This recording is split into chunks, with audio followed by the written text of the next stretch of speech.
है एक उत्तल दर्पण की वक्रता त्रिज्या 40 सेंटीमीटर है। इस दर्पण से 30 सेंटीमीटर दूरी पर रखी वस्तु का प्रतिबिंब कहाँ बनेगा। आइए दोस्तों हम देखते हैं कि इसका वस्तु का प्रतिबिंब कहाँ पर बनेगा। अब देखिए दोस्तों, ये हमारा एक उत्तल दर्पण है। उत्तल दर्पण में हमारा दोस्तों ये हमारा इसकी फोकस है और ये हमारी वक्रता केंद्र है उत्तल दर्पण की। अब दोस्तों हमारा वक्रता त्रिज्या कितनी दे रखी हुई है, 40 सेंटीमीटर। ये हमारी 40 सेंटीमीटर दी है। तो हमारी फोकस दूरी कितनी होती है, वक्रता त्रिज्या की आधी होती है, यानी हमारी फोकस दूरी f कितना हो जाएगा, 20 सेंटीमीटर। अब दोस्तों हमारी 20 सेंटीमीटर फोकस दूरी वाले इस उत्तल दर्पण के सामने हमने 30 सेंटीमीटर दूरी पर एक वस्तु रख दी AB।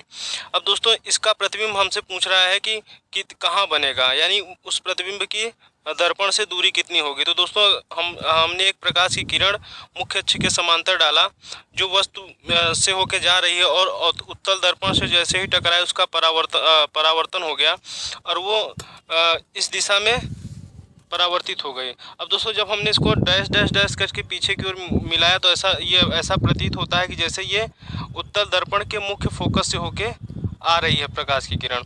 अब दोस्तों दूसरी प्रकाश की किरण हमने भेजा जो कि हमारी वक्रता केंद्र की ओर जा रही है, लेकिन दोस्तों जैसे ये हमारी दर्पण से टकराई यहाँ से परावर्तित हो गई तो परावर्तित किधर होगी, उसी दिशा में, जिस दिशा से आई थी उसी दिशा में फिर परावर्तित हो जाएगी।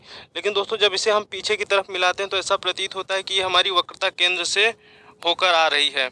जब दोनों देखिए दोस्तों, जब दोनों ये आपस में यहाँ पे प्रतिच्छेद कर रहे हैं, जहाँ पे ये दोनों प्रतिच्छेद करते हैं वहीं पे हमारा क्या बन रहा है, प्रतिबिंब बन रहा है। अब देखिए दोस्तों ये दोनों प्रकाश की किरण वास्तव में एक दूसरे को प्रतिच्छेद नहीं कर रही हैं बल्कि प्रतिच्छेद करती हुई आभास हो रही हैं, इसलिए हमारा प्रतिबिंब कैसा बनेगा, आभासी बनेगा।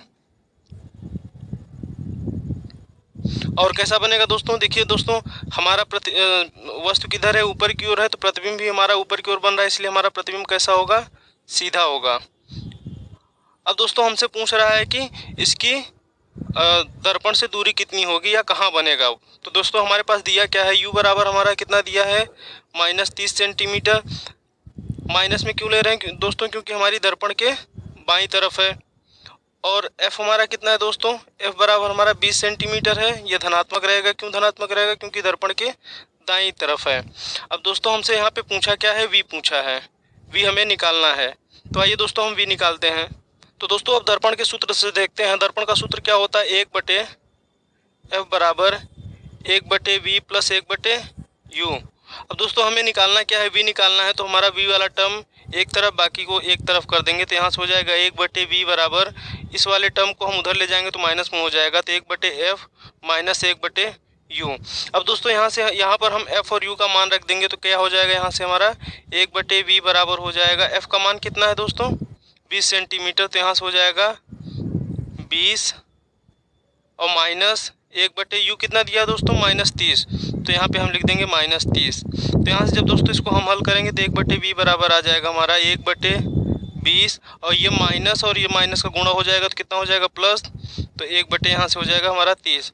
अब दोस्तों हम इनको हल करेंगे तो हल करने के लिए हम क्या करेंगे कि नीचे वालों का हम लस लेंगे। लस क्या हो जाएगा दोस्तों 20 और 30 का, तो लस हो जाएगा इसका 60। अब जब 60 में हम 20 से भाग देंगे तो कितनी बार जाएगा, 3 बार, तो यानी 3 का हम यहाँ पे गुणा कर देंगे तो ये हो जाएगा 3 एकम 3 धन। अब हम दोस्तों 60 में 30 से भाग देंगे तो कितनी बार जाएगा, 2 बार जाएगा, इसलिए हम 2 का यहाँ पे गुणा कर देंगे तो क्या हो जाएगा, 2। अब दोस्तों जब हम इनको जोड़ देंगे 3 और 2 को तो हमारा कितना हो जाएगा, 1/v बराबर 5/60। 5 से 60 को जब हम काटेंगे दोस्तों तो कितनी बार जाएगा, 12 बार।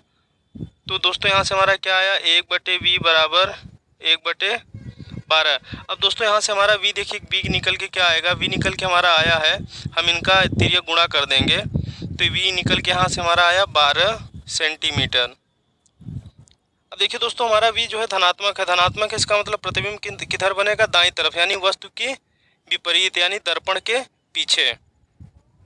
तो यहाँ से हम लिख सकते हैं दोस्तों प्रतिबिंब हमारा दर्पण से 12 सेंटीमीटर दूरी पर कहाँ बनेगा, दर्पण के पीछे।